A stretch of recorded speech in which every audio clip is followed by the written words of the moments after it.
नमो भगवते वासुदेवाय। ॐ नमो भगवते वासुदेवाय।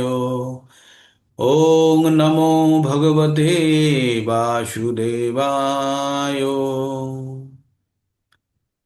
ॐ अज्ञानतिमिरान्धस्य ज्ञानाञ्जनशलाकया चक्षुरुन्मीलितं येन तस्मै श्रीगुरुवे नमः। হরে কৃষ্ণা, সমস্ত ভক্তবৃন্দকে সশ্রদ্ধ প্রণাম। আমরা প্রতিদিনের ন্যায় আমরা ভগবদ গীতার ক্লাস করছি। ভগবদ গীতা ভগবানের মুখনিসৃত বাণী। ভগবান কুরুক্ষেত্রে যুদ্ধক্ষেত্রে অর্জুনকে এই পরম জ্ঞান দিয়েছিলেন, ঠিক?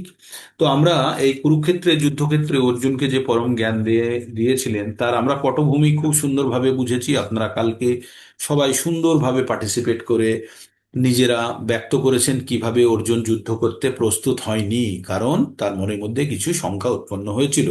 এবার এই কারণে অর্জুন যদি যুদ্ধ করতে না চায় তাহলে তিনি তাকে কি করলেন? ভগবান তার বন্ধু, তার সখা বা সখা বা বন্ধু বা তার গাইড, তার পরম শুভাকাঙ্ক্ষী হয়ে ভগবান তাকে এই পরম জ্ঞান দিয়েছিলেন। হ্যাঁ?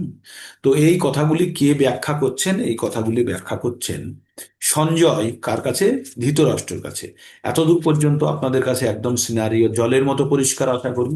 আর কারোর মধ্যে কোনো শঙ্কা নেই? 1 নম্বর অধ্যায় নিয়ে কোনো শঙ্কা নেই তো? এবার 2 নম্বর অধ্যায়ে যখন আমরা প্রবেশ করছি, ভগবান প্রথমবার 2 নম্বর অধ্যায়ে কথা বলবেন। 2 নম্বরে আমরা 3 নম্বর শ্লোক পর্যন্ত মোটামুটি বিস্তারিত আলোচনা করে ফেলেছি, কিন্তু যেহেতু 2 নম্বর চ্যাপ্টারটা অত্যন্ত গুরুত্বপূর্ণ, সেই জন্য আমরা বারবার এই কথাগুলি পঠন করব। আর বিশেষ করে আমরা পঠন করব আত্মা, যেখানে আত্মা সম্বন্ধে বলা হবে। এখানে আপনারা নতুন নতুন কয়েকটি জিনিস শিখবেন। হ্যাঁ, সেই জন্য খুব সতর্ক হয়ে থাকবেন এবং মনোযোগ লাগিয়ে থাকবেন যে আপনারা যারা প্রথমবার ভগবদ গীতা শুনছেন তারা অবশ্যই নতুন কিছু এখানে শিখবেন, ঠিক? তো আমরা সাংখ্যযোগের প্রথম 3টে শ্লোক যেহেতু আমাদের হয়ে গেছে, তবু আমরা এমনি পঠনের জন্য আপনাদের বলছি। আপনারা এই লয়টা ব্যবহার করতে পারেন, এই লয়টা আমার ভালো লাগে। তং তথা কৃপয়াবিষ্টম অশ্রুপূর্ণ কুলেক্ষণম বিষীদন্তমিদং বাক্যম উবাচ মধুসূদনা।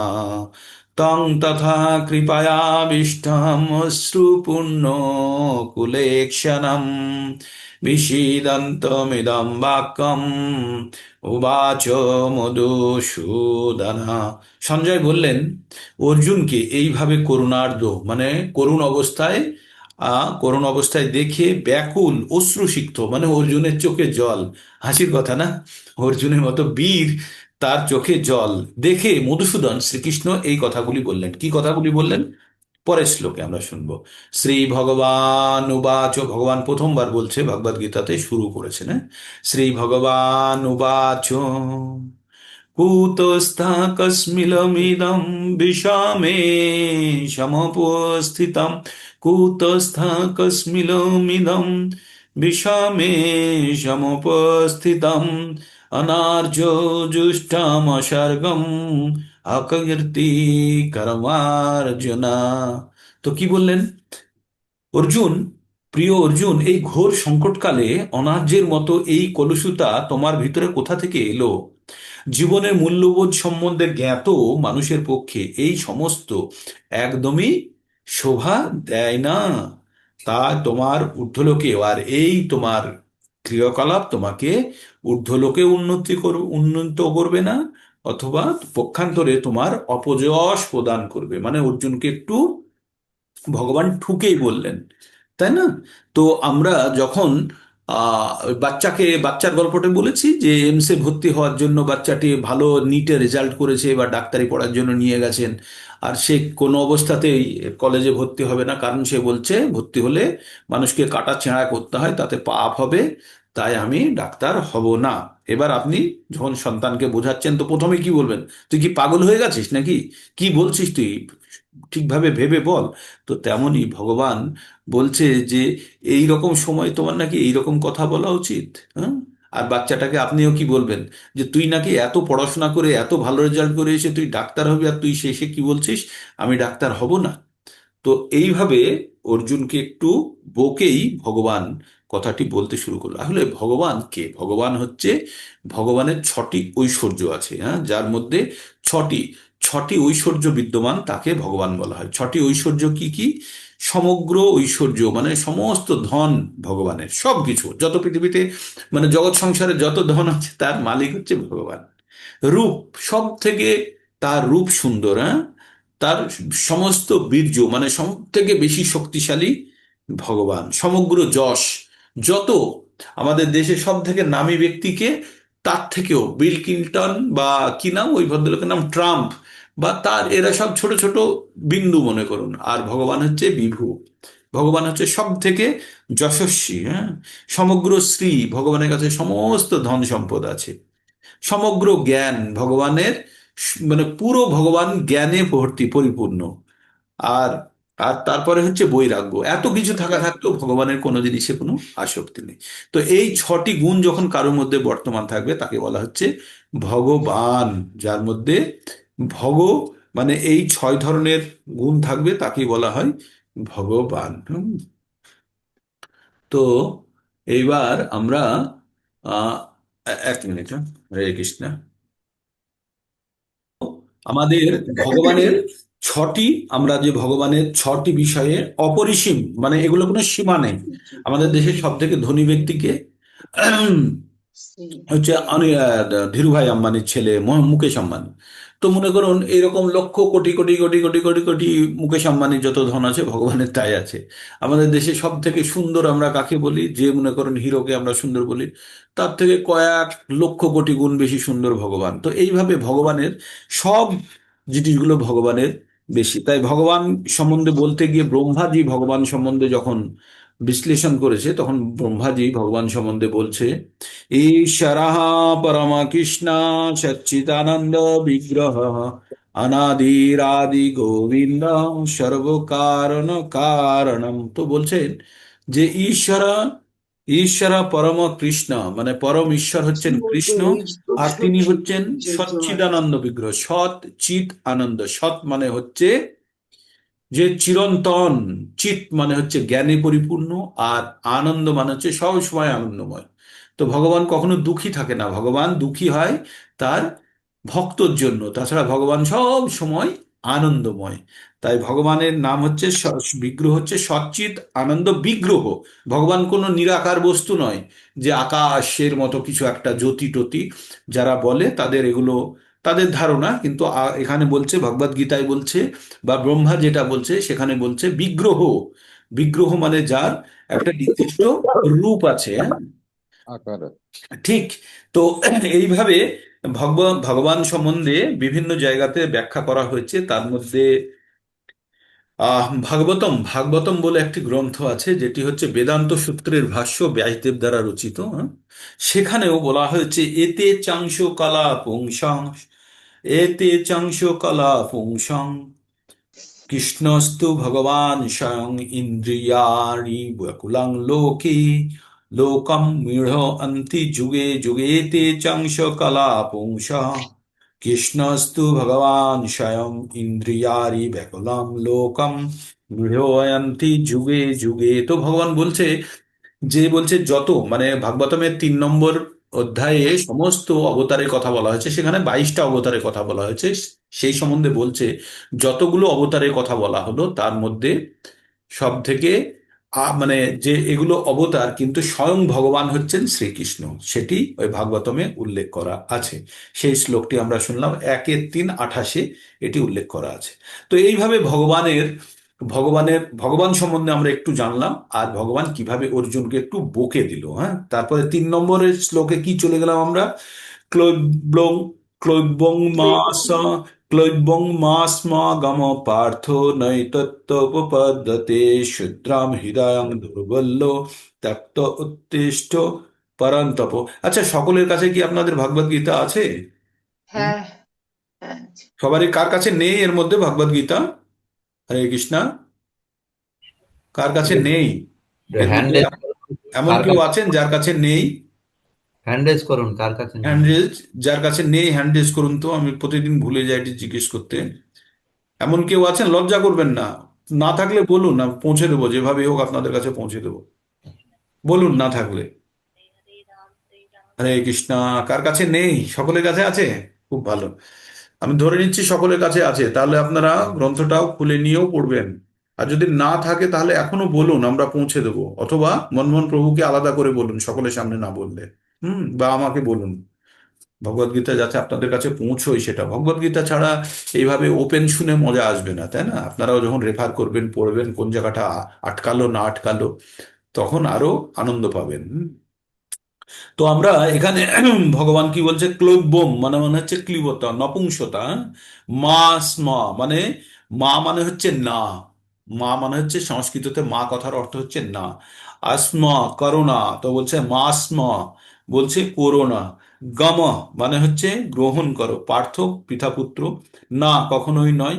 এতৎ মানে হচ্ছে এই, তৈ তোমার, উপপদ্যতে উপযুক্ত, ক্ষুদ্র, ক্ষুদ্রং মানে হচ্ছে ক্ষুদ্র, হৃদয়ং হৃদয় মানে হৃদয়ের, দুর্বলম দুর্বলতা, ত্বক্তা মানে পরিত্যাগ করে, উত্তিষ্ঠ ওঠো, পরন্তপ মানে শত্রু দমনকারী। তাই ভগবান কি বললেন, ক্লৈবঙ্গমাস্মাগম পার্থ নৈ নৈতত্ত্ব উপপদ্যতে, শূদ্রম হৃদয়ং দুর্বলং ত্বক্তা উত্তিষ্ঠ পরন্তপ। বললেন হে পার্থ, এই হানিকর ক্লিব্যের মতো, ক্লিব্য মানে হচ্ছে নপুংসক, নপুংসকের নপুংসকতার বশবর্তী হইও না, এই ধরনের আচরণ তোমার পক্ষে অনুচিত। হে পরন্তপ, হৃদয়ের এই ক্ষুদ্র দুর্বলতা পরিত্যাগ করে তুমি উঠে দাঁড়াও। কারণ অর্জুন ভীষণভাবে মানসিকভাবে ভেঙে পড়েছে। সে, তাই তাকে আবার মানে জাগ্রত করার জন্য ভগবান, তাই যখন ক্ষত্রিয়কে বলা হয় তুমি নপুংসক, তখন তার ফট করে তার গায়ে লাগে। হ্যাঁ, সেইভাবেই ভগবান তাকে অ্যাপ্রোচ করছে। ঠিক আছে, অর্জুনকে এখানে পার্থ নামে সম্বোধন করা হয়েছে, কালকে পড়েছি। পার্থ মানে হচ্ছে পৃথার পুত্র। পৃথা হচ্ছে বাসুদেবের ভগ্নী, বাসুদেব মানে কৃষ্ণের বাবার বোন, তার মানে পিসিমা। হ্যাঁ? তো পিসিমা, তাহলে তুমি একজন ক্ষত্রিয় বংশের সন্তান হয়ে তুমি এরকম দুর্বল হয়ে পড়েছো, তাই বলে অর্জুনকে একটু মানে জাগ্রত হওয়ার জন্য চেষ্টা করলেন ভগবান। এবার অর্জুন কি বলছে শুনুন। অর্জুন এবার এবার বলছে, কথং ভীষ্ম মহং সাংখ্যে দ্রোণ চ মধুসূদনা ঈশ্বভিপতি যৎস্বামি পূজার্হা হরিসূদনা। কথং শ্রী অর্জুন, অর্জুন উবাচ, কথং ভীষ্মমহং সাংখ্যে দ্রোণং চ মধুসূদন ঈশ্বভিপতি যৎস্বামি পূজার্হার হরিসূদনা।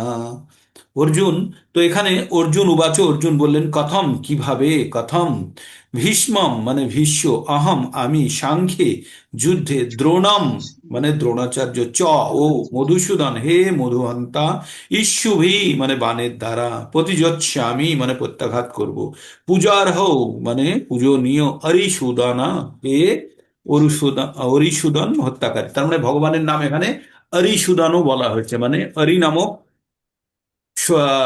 ইয়েকে, মানে আপনার অসুরকে তিনি হত্যা করেছিলেন। হ্যাঁ, তো অর্জুন বললেন হে মধুসূদন, মানে মধু নামক দত্তকে মেরেছে, হে অরিসূদন অরি নামক দত্তকে মেরেছে। তাই বলছে হে মধুসূদন হে অরিসূদন। এই দুজনের নাম কেন বললো বলুন তো? অরিসূদনের নামও বললো আর মধুসূদনের নামও বললো, মানে তিনি ভগবান অরি নামক দত্তকেও মেরেছে, মধু নামক দত্তকেও মেরেছে।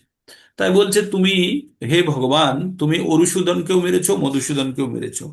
এই যুদ্ধে আমি ভীম ও দ্রোণের মতো পরম পূজনীয় ব্যক্তিদের সঙ্গে কেমন ভাবে আমি বাণের দ্বারা প্রত্যাঘাত করব। এখানে ভগবানকে অর্জুন বলছে যে তুমি অরিসূদনকেও মেরেছো, তুমি মধুসূদনকেও মেরেছো, তারা তো দৈত্য ছিল, তারা তোমার শত্রু ছিল।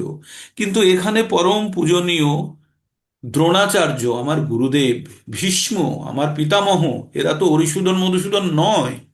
তুমি অরিসূদন মধুসূদন হতে পারো, তুমি অরি নামক দত্তকে মেরেছো, মধু নামক দত্তকে মেরেছো, কিন্তু তুমি এখানে তুমি আমাকে কাকে মারতে বলছো? এখানে তুমি বলছো, এখানে আমার পরম পূজনীয় পিতামহ, আহ ভীষ্ম পিতামহ, আমার পরম গুরুদেব, তাদেরকে তুমি প্রত্যাঘাত করার কথা বলছো, কিভাবে আমি করব? হুম। তাই তাই বলছে ভীষ্ম, পিতামহ ভীষ্ম, গুরু দ্রোণাচার্যের মতো গুরুজনেরা সর্বদাই পূজনীয়। এমনকি তারা তারা যদি আক্রমণও করেন, তবুও তাকে প্রত্যাঘাত করা উচিত নয়। সাধারণ শিষ্টাচার হচ্ছে গুরুজনের সঙ্গে এমনকি মৌখিকভাবেও তর্ক করা উচিত নয়। এমনকি তাদের আচরণে যদি কখনো রূঢ় হয়, তবুও তার প্রতি রূঢ়ভাবে আচরণ করা উচিত নয়। তাহলে প্রত্যাঘাত করা অর্জুনের পক্ষে কি করে সম্ভব? অর্জুন কি কখনো তার পিতামহ উগ্রসেন বা তার গুরুদেব সন্দীপন মুনিকে আক্রমণ সঞ্জীবনী। করতে পারতেন? তো এখানে দুটো জিনিস বলা হচ্ছে। তুমি অরিসূদন মধুসূদনকে মেরেছো, কিন্তু তুমি কি তোমার গুরুদেব সন্দীপন মুনি বা তোমার দাদু অগ্রসেন, তুমি কি এদেরকে, ঠাকুরদা অগ্রসেন, এদেরকে তুমি হত্যা করতে পারতে বা আঘাত করতে পারতে? এই প্রশ্নটি অর্জুনের মনে এসছে। তাই অর্জুন ভগবানকে বললেন। এইবার আমরা 4 লাইনের যখন শ্লোক পড়বো, তার লয়টা একটু পাল্টে যাবে। আপনারা একটু শোনার চেষ্টা করবেন, 4 লাইনের যে লয়গুলো একটু আলাদা হবে। আমরা এটাও শেখার চেষ্টা করব। যারা জানেন না তারা প্রথমে শ্রবণ করুন, আর যারা জানেন তারাও মনে মনে উচ্চারণ করবেন। 4 নম্বরে যখন শ্লোকা হবে, এই 3 নম্বরের প্রথম শব্দটি খুব গুরুত্বপূর্ণ। 3 নম্বর লাইনের প্রথম শব্দটি খুব গুরুত্বপূর্ণ। তো শুনুন, আমি চেষ্টা করছি। গুরু নাহত্তা হি মহানুভাবান, শ্রেয় ভুক্তম ভক্ষ্যমপি লোকে, হত্যার্থ কামাংস্তু গুরুন্নেহৈব ভঙ্গি ও ভোগানুরুধির পদিগ্ধান। বুঝতে পারলেন?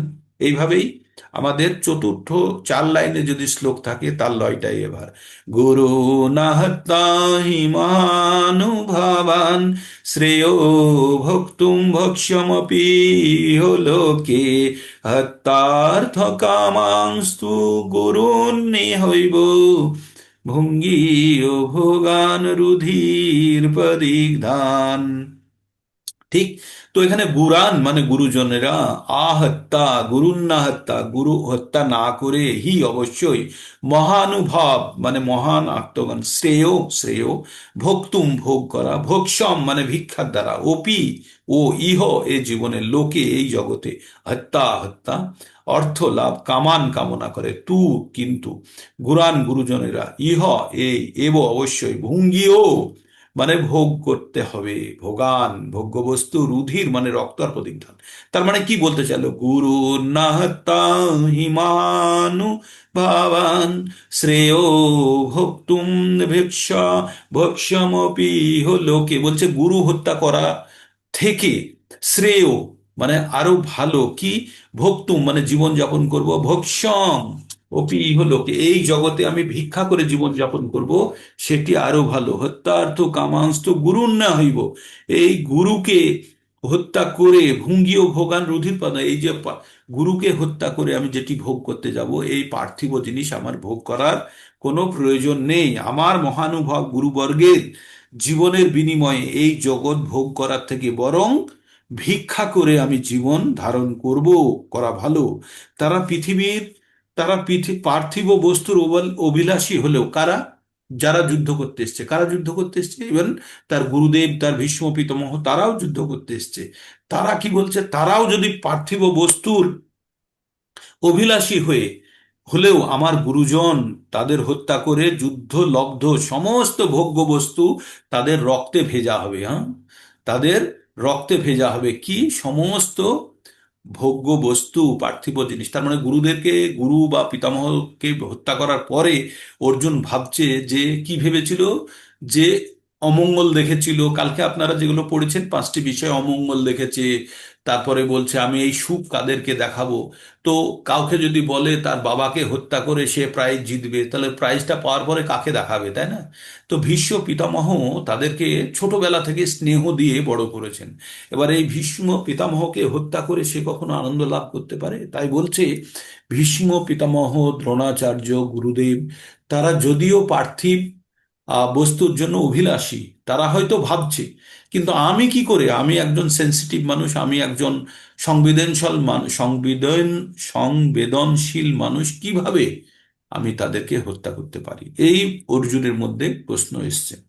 তারপরে অর্জুন আবার বলছে, তো অর্জুনের মনের মধ্যে একটা সংশয়ের জায়গা থাকলো, তারপরে বলছে, না চ না চৈতদ্বিগ্ম কতরন্ন গরীয় যদ বা জয়েম যদি বা না জয়েষু জানেব হত্যা না জিজিবিষামস তেহ অবস্থিতা প্রমুখে ধৃতরাষ্ট্রা না চৈতাদ্বিগ্ম কতরন্ন গরীয় যদ বা জয়েম যদি বা না জয়েষু জানেব হত্যা না জিজিবিষামস তেহ অবস্থিতা প্রমুখে ধৃতরাষ্ট্রা।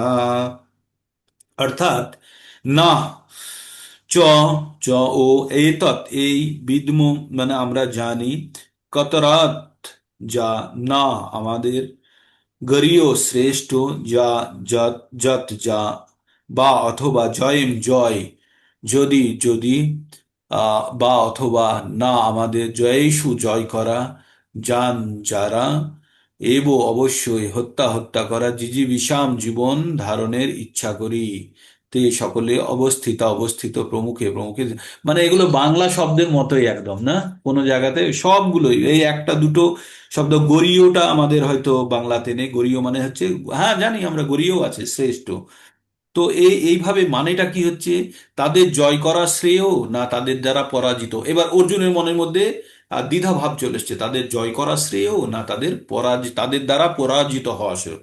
না চয় তদ বিগ্ম কতরন্য গরীয় যদ বা জয়েম যদি বা না জয়েষু, তাদেরকে তাদের দ্বারা পরাজিত হওয়া ভালো না তাদেরকে জয় করা ভালো, সেটাও বুঝতে পারছে না। তাই বলছে, তাদের জয় করা শ্রেয় না তাদের দ্বারা পরাজিত হওয়া শ্রেয়, তা আমি জানি না। আমরা যদি ধৃতরাষ্ট্রের পুত্রদেরকে হত্যা করি তাহলে আমাদের আর বেঁচে থাকা অর্থহীন হয়ে পড়বে। তবুও এই রণাঙ্গনে এখন তারা আমাদের সম্মুখে উপস্থিত। আগে কি বলেছিল, যে আমি এই যুদ্ধ করে, আগের শ্লোকে বলো যে গুরুদেবের রক্ত ভেজা আমি রাজ্য চাই না। আবার এখানে বলছে ধৃতরাষ্ট্রের পুত্রদেরকে যদি আমি হত্যাও করি, তাদেরকে হত্যা করে যে রাজ্য পাবো আমি কাকে দেখাবো, কি সুখ ভোগ করবো আমি, তাই না? তাই বলছে, তাদের জয় করা ভালো না তাদের দ্বারা পরাজিত হওয়া ভালো? না ধৃতরাষ্ট্রের পুত্র আমাকে মেরে ফেলবে, কি করবে? প্রথমে বলল যে রক্তে ভেজা হবে, তারপরে বলল তাদের দ্বারা পরাজিত হওয়া ভালো না তাদেরকে পরাজিত করা ভালো। আমি বুঝতে পারছি না।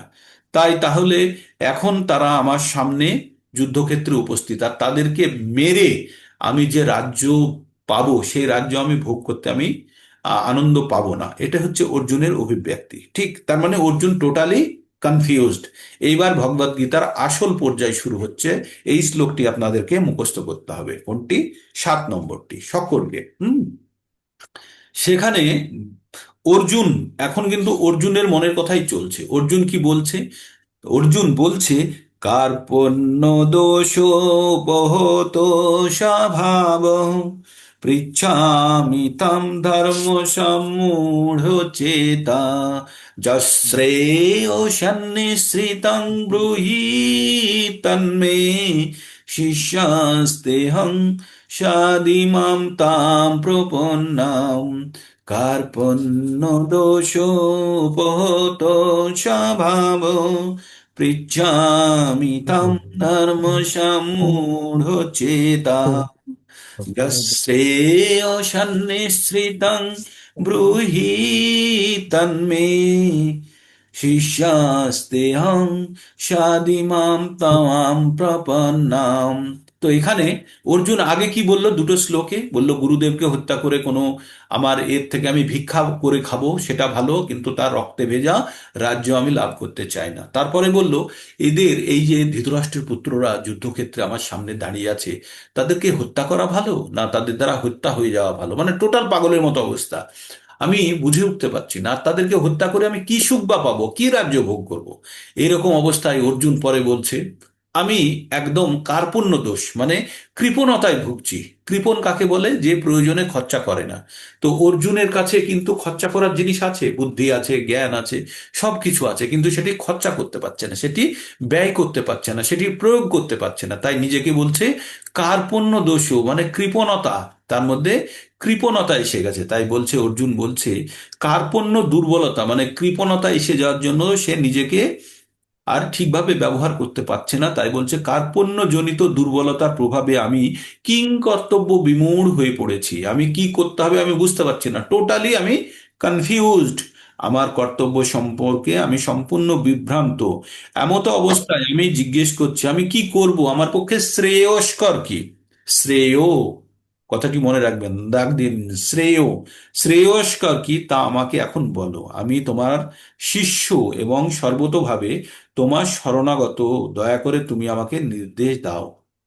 তো কার্পণ্য কথার অর্থ কৃপণতা, দোষ মানে দুর্বলতা, উপহত মানে প্রভাবিত হয়ে, স্বভাব স্বভাব, পৃচ্ছামি মানে হচ্ছে জিজ্ঞেস করা, ত্বম তোমার কাছে, ধর্ম ধর্ম সম্বন্ধে, সম্মূঢ় মানে হতবুদ্ধি, চেতা মানে চিত্ত, যৎ যা, শ্রেয় মানে শ্রেয়স্কর, সাত মানে হয়, যা শ্রেয়স, নিশ্চিতম নিশ্চিতভাবে, ব্রুহি মানে বলো, তৎ মানে তা, মে মানে আমাকে, শিষ্য মানে আমি তোমার শিষ্য হচ্ছি, তে তোমার, অহম আমি, সাদি নির্দেশ দাও, মাম আমাকে, তাম তোমার কাছে, প্রপন্নাম আত্মসমর্পিত। তাই বলছে ভগবানকে, কি বলছে? আমি তোমার কাছে, আমি আত্মসমর্পণ করলাম। আমাকে তুমি যেটা শ্রেয়, শ্রেয় যেটা সব থেকে ভালো, শ্রেয় মানে হচ্ছে দীর্ঘকালীন ভালো, আর প্রেয় মানে হচ্ছে তৎক্ষণিক, তৎক্ষণাৎ ভালো। তো তুমি আমাকে সেই বুদ্ধিটা দাও। আমি তোমার শিষ্য হলাম, তুমি আমাকে নির্দেশ দাও। আমি কিংকর্তব্য বিমূঢ়, আমি কিছু বুঝতে পারছি না, আমার কি করা উচিত না করা উচিত আমি বুঝতে পারছি না, তাই তুমি আমাকে বুদ্ধি দাও। আমাকে তুমি, আমাকে শিষ্যস্ত, আমি তোমার গ্রহণ করছি, তুমি আমাকে জ্ঞান দাও। তো আমাদের এখানে জানতে হবে এই শ্লোকটি অত্যন্ত গুরুত্বপূর্ণ, ভীষণ গুরুত্বপূর্ণ শ্লোক। এই শ্লোকটির মাধ্যমে একজন ভক্ত কিভাবে ভগবানের শরণাগতি লাভ করে, যতক্ষণ না পর্যন্ত ভগবানের কাছে সম্পূর্ণভাবে কেউ সমর্পিত, ভগবানের থেকে আমরা কোনো কিছুই আশা করতে পারি না। তো ভগবানের প্রতি সমর্পণটা অত্যন্ত গুরুত্বপূর্ণ। তাই আপনারা কাউকে কোনো জ্ঞান দিতে যাবেন বা কোনো কিছু বলছেন, ও ততক্ষণ পর্যন্ত আপনার কথাকে সম্পূর্ণভাবে গ্রহণ করবে না, যতক্ষণ না পর্যন্ত সে আপনার প্রতি সম্পূর্ণরূপে সমর্পিত। কারণ যখনই আপনি কাউকে নিজের থেকে জ্ঞান দিতে যাবেন, তখন সে কি করবে? সে তার নিজের বুদ্ধিটা বারবার ব্যবহার করবে, যেটা অর্জুন, অর্জুনকে ভগবান প্রথম অধ্যায়ে একটাও জ্ঞান, কোনো জ্ঞানের কথা কিচ্ছু বলেনি।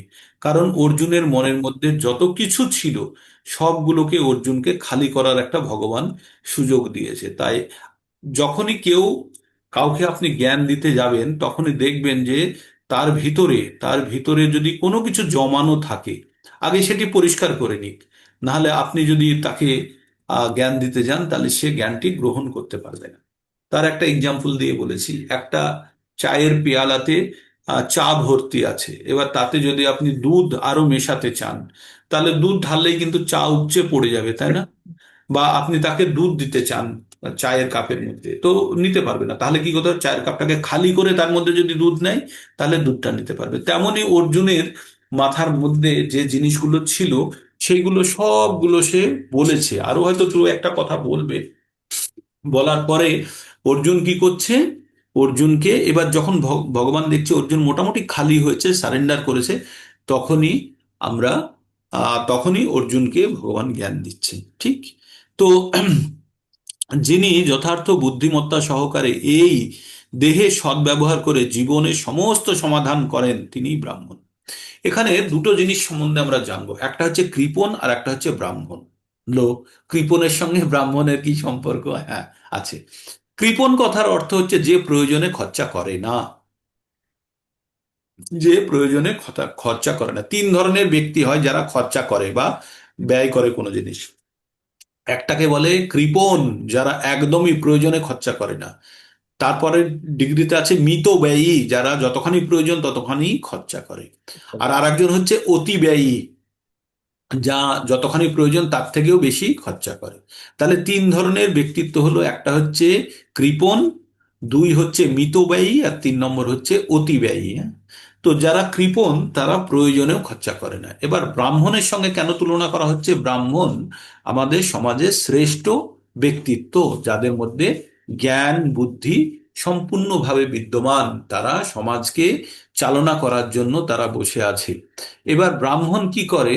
তার যে জ্ঞান আছে সেই জ্ঞান কে দিয়ে থাকে কোথায়? প্রয়োজনে দিয়ে থাকে, তাই না? অপ্রয়োজনে দেয় না। প্রয়োজনে সেই জ্ঞান বিনা বিনা দ্বিধায় দিয়ে থাকে, কোনো সংকোচ ছাড়াই। তবে অতিরিক্ত দেয় না, কারণ তারা অতি ব্যয়ী নয়। তারা তারা মিতব্যয়ী, বা তারা প্রয়োজনে সেটা খরচা করে, কিন্তু তারা কৃপণ নয়। কিন্তু আমরা যারা সাধারণ মানুষ, যারা এখনো ব্রাহ্মণ শ্রেণীতে উন্নীত হতে পারিনি, তারা কি করি আমরা? আমাদের আমাদের মধ্যে কৃপণতা আছে। কিসের কৃপণতা আছে? বুদ্ধির কৃপণতা। আমরা সেই বুদ্ধি, আমরা এখনো কৃপণতায় ভরা আছে। তাই বুদ্ধিকে আমাদের কৃপণতা থেকে বার করে আমাদের বুদ্ধিকে ব্যবহার করতে হবে। ব্যবহার করতে হবে, তখনই কিন্তু আমাদের প্রকৃত জ্ঞান আসবে। তাই আমাদের প্রকৃত জ্ঞান আমরা ততক্ষণ পর্যন্ত অর্জন করতে পারবো না, যতক্ষণ না পর্যন্ত আমাদের কৃপণতা দূর না হবে। কোন কৃপণতা? বুদ্ধি ব্যবহারের কৃপণতা। হ্যাঁ? তো তাই আমাদেরকে কি করতে হবে? আমাদের সময়, আমাদের বুদ্ধি, আমাদের ইচ্ছার মধ্যে যে কৃপণতা আছে, ভাবে না যে এতক্ষণ পড়ে ফেললাম, আমি সময় নষ্ট করে ফেললাম। সময় নষ্ট হলো না, পড়ার জন্য যে সময়টা ব্যয় করলেন এটি প্রকৃত অর্থে আপনার প্রকৃত অর্থে ব্যবহার করা হলো, তাই না? আর যদি না করেন তাহলে কিন্তু কৃপণতা হলো। তাই তাই ব্রাহ্মণ শ্রেণীতে উন্নীত হতে গেলে প্রথমে আমাদের কি করতে হবে? আমাদের কৃপণতা দূর করতে হবে। কোন কৃপণতা? জ্ঞান লাভের জন্য প্রচেষ্টা কৃপণতা আমাদেরকে দূর করতে হবে। বোঝা গেল এখন? জ্ঞান লাভের জন্য প্রচেষ্টা আর আমাদেরকে দূর করতে হবে। জ্ঞান লাভের জন্য প্রচেষ্টার মধ্যে যে কৃপণতা আছে সেটাকে দূর করতে হবে। তার মানে আমাদের আরো সাবলীলভাবে আরো এগিয়ে আসতে হবে পঠন করে জ্ঞান অর্জনের জন্য। তো কি বলছে এখানে? যে মানুষ তার জীবনের সমস্ত সমাধান না করে, আত্মতত্ত্ব উপলব্ধি না করে কুকুর বিড়ালের মতো এই জগৎ থেকে বিদায় নেয়, সে কৃপণ। কারা কৃপণ তাহলে? যে মানুষ মনুষ্য জীবনের সমস্ত সমস্যার সমাধান না করে এবং আত্মতত্ত্ব উপলব্ধি না করে কুকুর বিড়ালের মতো এই জগৎ থেকে বিদায় নেয়, সে কৃপণ। কুকুর বেড়ালের মতো কেন বললো? কুকুর বেড়ালের মতো তারা তিন ধরনের প্রাণী হয়। একটা হচ্ছে অধ, ঊর্ধ্ব আর মনুষ্য। মানুষ এমন একজন প্রাণী যে সবকিছু বুঝতে পারে এবং করতে পারে চাইলে। আর পশু যারা আছে তারা ভোগ যোনিতে আছে। তিন ধরনের যোনি হয় আমাদের। একটা হচ্ছে ঊর্ধ্বযোনি, যারা সুখ ভোগ করে। আর একটা হচ্ছে মধ্য, মানে আমরা যারা মনুষ্য রজগুণে আছি। আর নিম্নজনী হচ্ছে পশুজনী। এই পশুজনিতে এবং ঊর্ধ্বজনিতে যারা আছে, ঊর্ধ্বজনিতে যারা আছে দেব দেবতারা, তারা সুখ ভোগ করে। আর নিম্নজনিতে যারা আছে তারা কষ্ট ভোগ করে। আর এই ভোগজনিতে তারা কোনো পাপ বা পুণ্য উৎপন্ন করে না। কি করে না? পাপ বা পুণ্য উৎপন্ন করে না। তারা আত্মতত্ত্ব জ্ঞান তারা নিজেদের সম্বন্ধেও জানার চেষ্টা করে না। তারা তারা ভাবে যেটা পেয়ে আছি সেটাই আমার জীবনে সবকিছু।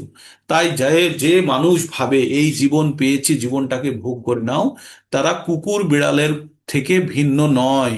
তারা তারা কুকুর বিড়াল যেমন জীবনকে ভোগ করে, কষ্ট ভোগ করে, সেই সমস্ত মানুষগুলিও এই প্রাণীদের থেকে ভিন্ন নয়। মনুষ্য মানে হচ্ছে যার উম, তারা হচ্ছে মনুর সন্তান। মনু কি দিয়েছে আমাদেরকে? কি দিয়েছে? আত্মতত্ত্ব বোঝার, উপলব্ধি করার সুযোগ দিয়েছে। আত্মতত্ত্ব মানে নিজের সম্বন্ধে জ্ঞান অর্জন করার প্রয়োজন আছে। সেই জ্ঞান আমরা এই ভগবত গীতা থেকে পড়বো। কোনো কুকুর বিড়াল শিয়াল এগুলো পড়ে না। পড়ে না বা শোনেও না। ভগবত কথা শোনে না। এবং দেবদেবতারাও এই পৃথিবীতে মানুষ হয়ে জন্মগ্রহণের জন্য খুব আকাঙ্ক্ষী থাকে। কেন? যে তাদের কাছে স্বর্গ সুখ একটা জীবন পরে তাদের আর ভালো লাগে না। তারা তখন কি ভাবে? যে আমাদের আর এই সুখের প্রয়োজন নেই, আমরা পরম সুখ লাভ করতে চাই। তাই তারা তারা এই মনুষ্য জীবনে এসে তারা ভগবত ভক্তি করে। আর তারা চিরকালের মতো এই জন্ম মৃত্যুর চক্র থেকে মুক্ত হয়ে তারা চলে যায় ভগবানের ধামে। আর সেখানে গেলে ফেরত আসতে হয় না। আমরা ধীরে ধীরে সেগুলি সব পড়ব। তাই এখানে বলছে যে মানুষ জীবনে সমস্ত সমস্যার সমাধান না করে, আত্মতত্ত্ব উপলব্ধি না করে কুকুর বেড়ালের মতো এই জগৎ থেকে বিদায় নেই সেই কৃপণ। এই মানব জীবন জীবের একটি অমূল্য সম্পদ, কারণ এটি সদ্ব্যবহার করে জীবনের সমস্ত সমাধান করতে পারে, সমস্যার সমাধান করতে পারে। তাই এই অমূল্য সম্পদের সদ্ব্যবহার না করে সে কৃপণ। পক্ষান্তরে যিনি যথার্থ বুদ্ধিমত্তা সহকারে এই দেহে সদ্ব্যবহার করে জীবনের সমস্ত সমস্যার সমাধান করেন, তিনিই ব্রাহ্মণ। বোঝা গেল? তার মানে ব্রাহ্মণ আর কৃপণের মধ্যে কি পার্থক্য? কৃপণ মানে যে তার প্রয়োজনে খরচা করে না, সে কৃপণ। আর যে তার জীবনে সমস্যার সমাধান করে মৃত্যুর আগে সমস্ত সমস্যার সমাধান করে, যে তিনি হচ্ছে প্রকৃতপক্ষে ব্রাহ্মণ, তার প্রকৃত জ্ঞান আছে। ঠিক আছে।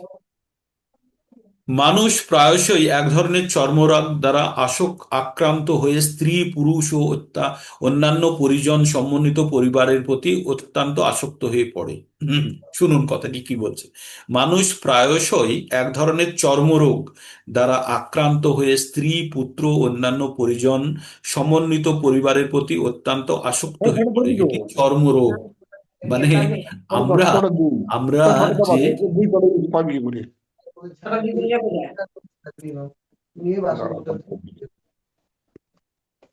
কৃষ্ণবাবু, সবাইকে মিউট করে দিন।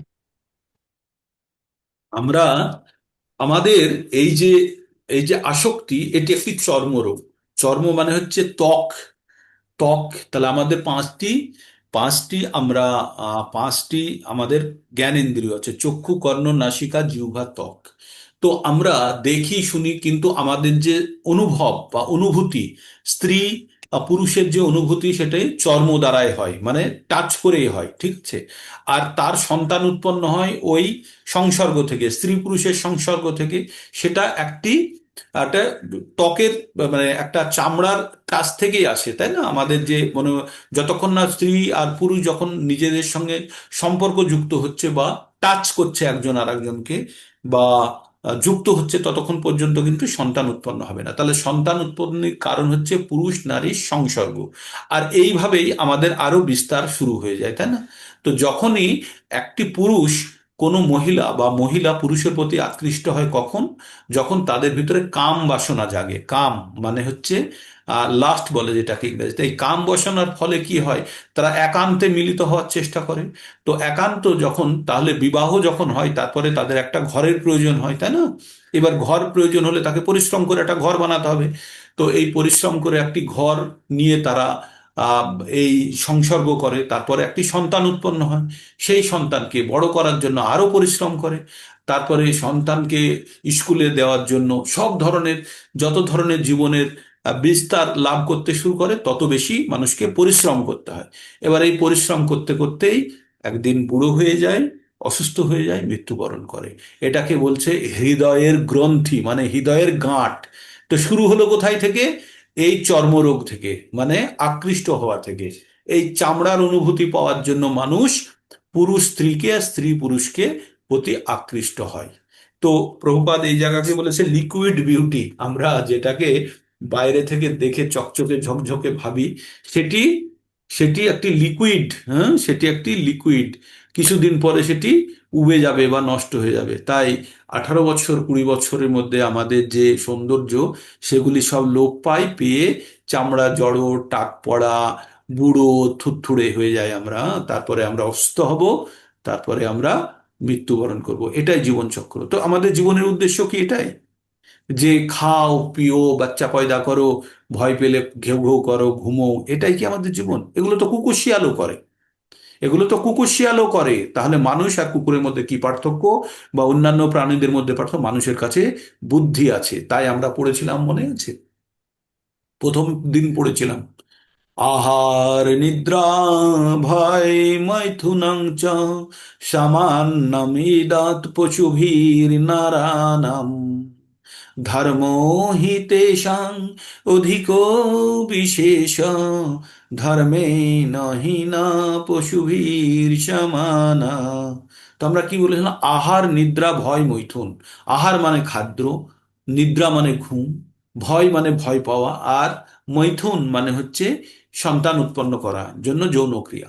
তো এই যে চারটে পদ্ধতি এরা পশুরাও করে, আর মানুষও যদি করে, তাহলে পশুর আর মানুষের মধ্যে কি পার্থক্য? বলছে এখানে একটা পার্থক্য আছে, ধর্ম।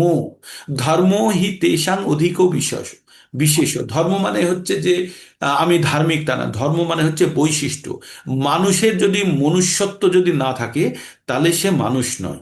তাহলে মনুষ্যত্বের বিচার কোথায় থেকে হবে? যখন সে ভগবানের বশ্যতা স্বীকার করবে, ভগবানের প্রতি তার আসক্তি থাকবে, ভগবান সম্বন্ধে সে জানবে, ভগবানের প্রতি ভক্তি করবে, তবেই সেটা হলো মানুষের প্রকৃত ধর্ম। জীবের এ স্বরূপ হয় কৃষ্ণের নিত্য দাস। আমাদের প্রকৃত স্বরূপ কি? আমরা ভগবানের দাস। এইটা যখন আমরা ভুলে যাই, তখন আমরা অধার্মিক হয়ে পড়ি, তখন আমরা নিজেদেরকে স্বতন্ত্র ভাবি। কিন্তু প্রকৃতপক্ষে আমরা ঈশ্বরের অংশ, আর আমরা ঈশ্বরের অংশের কাজ হচ্ছে পুণ্যের সেবা করা। তাই ভগবান বলছে 15 নম্বর অধ্যায়ে, জীবে বংশ মামে বংশ জীবালোকে, জীবাভূতান সনাতন মনোষষ্ঠানি ইন্দ্রিয়াণি প্রকৃতি স্থানে কার্যতি। বলছে এই মানুষ যারা, তারা আমার প্রকৃতপক্ষে অংশ। আর তারা কত বোকা দেখো, প্রকৃতিতে তারা ইন্দ্রিয় তৃপ্তির জন্য সকাল থেকে সন্ধ্যাবেলা পর্যন্ত শুধু পরিশ্রমই করে যাচ্ছে। তাদের জীবনের প্রকৃত অর্থ তারা জানে না। তাই আমাদের জীবনের প্রকৃত অর্থ যারা জানে তারা হচ্ছে ব্রাহ্মণ, আর যারা জানে না তারা হচ্ছে কৃপণ। তাই এখানে অর্জুন নিজের কার্পণ্য দুর্বলতা দেখিয়েছে, সে বুঝতে পারেনি যে সে ব্রাহ্মণ না সে কৃপণ। ঠিক এখানে ব্রাহ্মণ মানে আমাদের পুজো করা ব্রাহ্মণের কথা বলছে না, যার বুদ্ধি আছে এবং সে বুদ্ধির প্রকৃত প্রয়োগ না করে, খরচা না করে, প্রয়োজনে ব্যয় না করে, সে কৃপণ। তাই তাই আমাদেরকে আমাদের কৃপণতা, আমাদেরও কৃপণতাকে দূর করতে হবে, করে আমাদের কোথায় বেরোতে হবে? আমাদের বুদ্ধি গ্রহণের জগতে আসতে হবে। তো এই শ্লোকটি আরো মানে ঘন্টার পর ঘন্টা আলোচনা চাই, মানে এই শ্লোকটি এত গুরুত্বপূর্ণ। এই শ্লোকটির পরে কয়েক দিন আলোচনা করলেও এই শ্লোকটির যে মানে এই শ্লোকটি থেকে সম্পূর্ণ ভগবদ গীতার বিশ্লেষণ সম্ভব। অবশ্য ভগবদ গীতার যে কোনো একটি শ্লোক ধরেই সমস্ত ভগবদ গীতার বিশ্লেষণ করা সম্ভব। তবু এই শ্লোকটি অত্যন্ত গুরুত্বপূর্ণ, তাৎপর্যগুলো আপনারা পড়ুন, যারা একটু পড়তে ভালোবাসেন এই তাৎপর্যগুলো। তো আমাদের খুব গুরুত্ব সহকারে আমাদের এই ভগবদ গীতার জ্ঞানটি অর্জন করতে হবে। 2 নম্বর অধ্যায়টি অত্যন্ত গুরুত্বপূর্ণ। আপনাদের অগ্রগতি হবে না 2 নম্বর অধ্যায়ের যে শ্লোকগুলি আমরা পড়ব, একটু অন্তত 30 নম্বর শ্লোক বা 72 নম্বর পর্যন্ত, 72টি শ্লোক আছে, একটু সময় বেশি লাগবে, চিন্তা করবেন না। যেখানে ফটাফট যাওয়ার দরকার 8টা 10টা পড়ে যাব, যেখানে একটু বেশি বিশ্লেষণের প্রয়োজন সেখানে একটু লম্বা বিশ্লেষণ হবে। ঠিক। তো আজকে আমরা কি পড়লাম সেটা একটা ছোট রিক্যাপ হয়ে যাক। রিক্যাপ হলো যে আমরা যেটা পড়লাম, অর্জুন ভগবানের কাছে সারেন্ডার করলো। হ্যাঁ, যে তার আগে বলল যে তাদের দ্বারা পরাজিত হওয়া ভালো, মানে অর্জুনের কনফিউজিং স্টেটটা বলছে যে গুরুদেরকে মেরে আমার কোনো লাভ নেই। তাদের ভেজা রক্ত ভেজা আমি রাজ্য ভোগ করতে পারবো না। তারপরে বলছে ধৃতরাষ্ট্রের পুত্রদেরকে মারা ভালো না তাদের দ্বারা মরে যাওয়া ভালো, সেটাও আমি বুঝতে পারছি না। তাই আমি আর এখন আমি আমাদের সামনে ওরা যুদ্ধ করার জন্য উপস্থিত, আমি কি করব? তারপরে ভগবানের কাছে অর্জুন এবার সারেন্ডার করলো 7 নম্বরে, যে আমি কৃপণতার দুর্বলতার কারণে আমি কিং কর্তব্য বিমূঢ় হয়ে পড়েছি, এবার আপনি আমার গুরু হন, আপনার আমি শিষ্যস্ত গ্রহণ করলাম, আর আপনি আমাকে যেটা শ্রেয় শ্রেয় সেটি আপনি আমাকে বলুন। শ্রেয় আর প্রেয় দুটো কথা আছে। শ্রেয় মানে হচ্ছে যেটা দীর্ঘকালীন ভালো, আর প্রেয় প্রেয় মানে হচ্ছে তৎক্ষণিক ভালো। তো একটা বাচ্চা সকাল 9:30টার সময় খেলছে, গিলি ডান্ডা খেলছে বা ডাঙ্গুলি খেলছে, যাই খেলা খেলুক, খেলে খুব আনন্দ পাচ্ছে। এবার বাবা ওকে বললো এই স্কুলে যা, বলছে না আমি তো খেলেই আনন্দ পাচ্ছি, আমি কেন স্কুলে যাব? তো বাবা গিয়ে ঘা লাগালো, ছেলে দৌড়তে দৌড়তে বাড়িতে চলে আসলো, স্নান করলো, একটু খেয়ে টেয়ে বই নিয়ে স্কুলে চলে গেল, গিয়ে পড়াশোনা করলো, করে যখন ছেলের বয়স যখন 25 বৎসর ভালো এস্টাবলিশ হয়ে গেছে, তখন বলছে বাবা যদি এই ডান্ডাটা না মারতো না, তাহলে আমি শ্রেয় আর প্রেয়র মধ্যে পার্থক্য বুঝতে পারতাম না। তখন আমার ভালো লাগছিল, তৎক্ষণাৎ আনন্দ পাচ্ছিলাম, কিন্তু সেটি ছিল প্রেয়, মানে তৎক্ষণাৎ। সেই জন্য আমাদের আমাদের স্ত্রীকে কি বলা হয়, প্রিয়া বা প্রিয় বলে স্ত্রীরা হাজবেন্ডকে। এরা তৎক্ষণাৎ কি আনন্দ দিতে পারে, দীর্ঘকালীন আনন্দ দিতে গেলে সে শ্রেয় হয়ে যাবে। তাই দীর্ঘকালীন আনন্দ পেতে গেলে আমাদের প্রকৃত জ্ঞান অর্জন করতে হবে। এই তৎক্ষণিক এই জীবনের আনন্দটাই আমাদের কাছে সব নয়। আমাদের দীর্ঘকালীন আনন্দ পেতে গেলে আমাদের শ্রেয়র দিকে যেতে হবে। শ্রেয়কে আমাদের ভগবান প্রাপ্তি হবে আমাদের জীবনের। যশ্রেয় সন্নিশ্রিতং ব্রূহি তন্মে, তাই অর্জুনকে বলছে তুমি আমার জন্য যেটা শ্রেয় সেটা বলো। তো আমরা প্রেয়র হাত ধরে শ্রেয়র কাছে যাওয়ার চেষ্টা করব, ঠিক আছে? সেটাই যদি হয় তাহলে সব থেকে ভালো। অনেকদিন পর দেখা। আর কতদিন আসিনি, একদমই তাই। বুঝতে পারলাম না মাতাজি, বলুন আর একটু জোরে। হ্যাঁ হ্যাঁ, প্রত্যাশার তো পরীক্ষা। কি করছে কে জানে। তো এইভাবে আমরা ধীরে ধীরে রাহুল এগোবো। আসছে। আজকে আমরা এখানেই শেষ করব। আজকে একটু দেরি করে ফেলেছি মঙ্গলাচরণের জন্য, এটা ব্যাখ্যা করতে গিয়ে। তবে চেষ্টা করছি আবার এটাকে সময়ে আনার জন্য, আর যাতে ভগবদ গীতার ক্লাসটা 50 মিনিট হলেও মোটামুটি একটা যাবে। বাট আমাদের উদ্দেশ্য হচ্ছে লার্নিং, হ্যাঁ, প্রকৃত লার্নিংটা যদি হয়। তো আশা করি আপনারা এতদূর পর্যন্ত আনন্দের সহকারে বুঝতে পেরেছেন। এবার কারো কিছু বলার থাকলে বলবেন। আজকে 31 জন পর্যন্ত দেখেছিলাম, এক সময় সংখ্যা আহ, গ্রহণ করেছিল। এই একটা মোটো মোটো G64 5G, এটা বুঝতে পারছি না কার নামটা, যদি বলেন একবার। হরে কৃষ্ণা। মোটো G64। আপনাকে আনমিউট করার জন্য আমি ক্লিক করছি, আনমিউট করার জন্য। কথা বলুন তো। হরে কৃষ্ণ। এটা কার? মোটো জিটা কার? মোটরোলা ফোনটি কার? আপনার নাম লেখা নেই, বাকিদের সকলের নাম দেখতে পাচ্ছেন দেখুন, কিন্তু এখানে আপনার নাম লেখা নেই। আপনি এর নামটি বললে আমি লিখে দেবো বা বুঝে নেবো আমরা, তাহলে কি। হরে কৃষ্ণ প্রভুজি। হ্যাঁ মাতাজি বলুন। বলছি, অরি কথার অর্থ তো শত্রু। শত্রু, শত্রু, তো ওরই মানে শত্রু।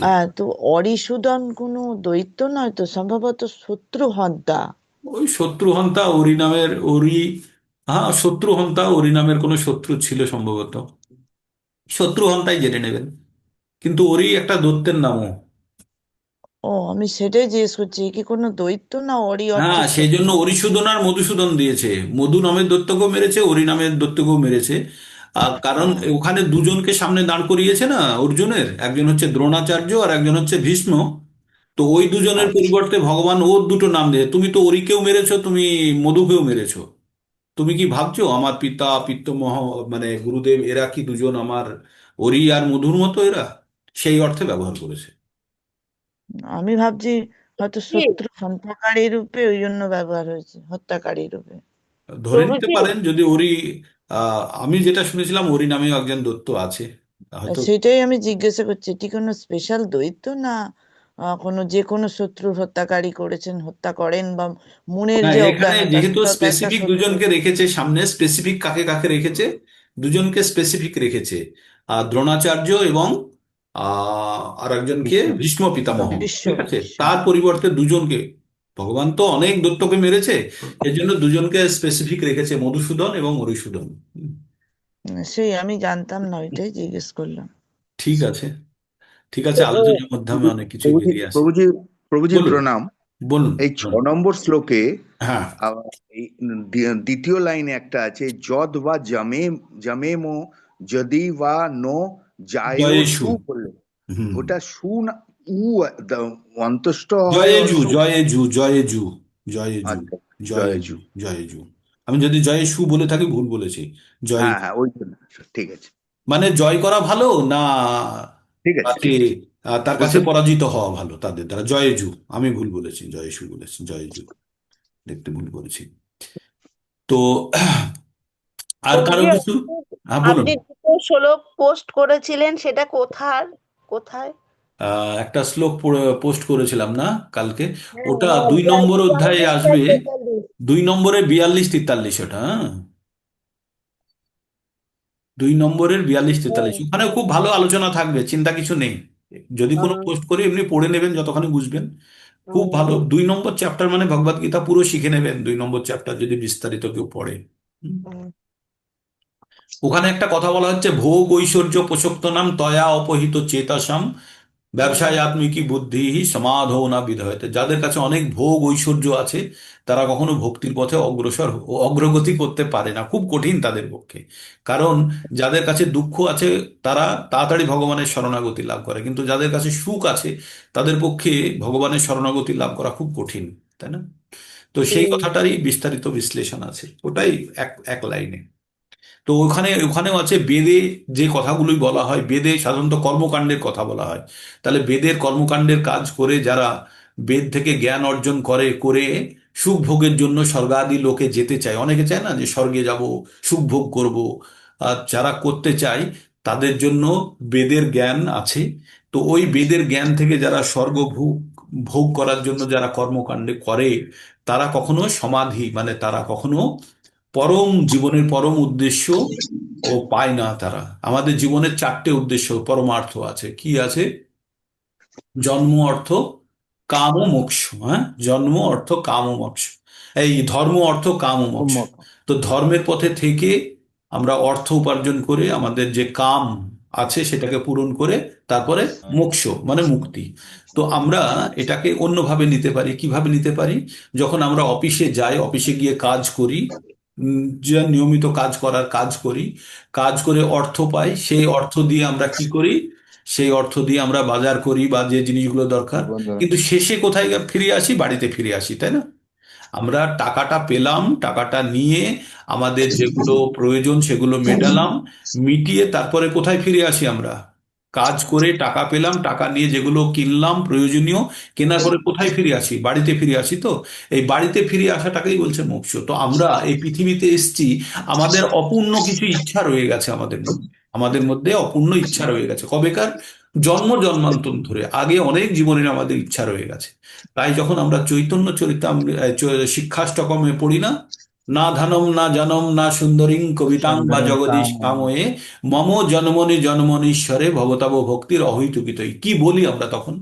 তখন আমরা কমিটমেন্ট করি, আমরা সংকল্প করি, আমি ধন চাই না, আমি জন চাই না, আমি সুন্দর স্ত্রী বা সুন্দর পুরুষ চাই না, আমি আমি কবিতা, আমার প্রশংসকও চাই না, আমি চাই জন্ম জন্মান্তর ধরে যেন তোমার অহৈতুকী অকারণে যেন তোমার প্রতি আমার ভক্তি জন্মায়।